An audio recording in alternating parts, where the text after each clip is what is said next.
That's why I think you gave great advice to the fire chiefs well, any local leaders to continue, or if you haven't started, to do those coffee with connections or to have those little community events to kind of like hopefully get people to show up and realize what that impact is, and what relate because it starts with the relationship for sure. Um, yeah. We can't in Ohio take for granted our tax revenue anymore.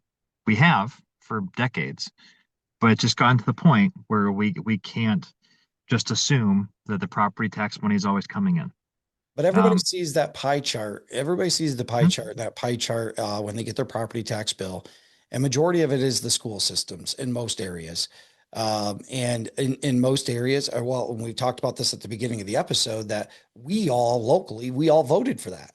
Our schools asked us for money, and we know that if we want good community that circles around our school system, it circles around our safety services. That's what it's all about.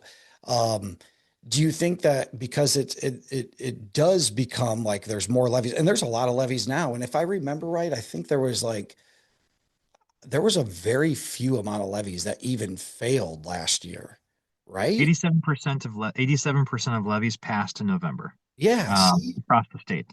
About 60, I think 6% of school levies passed. 87% of total levies passed across the state. Which there's a weird thing.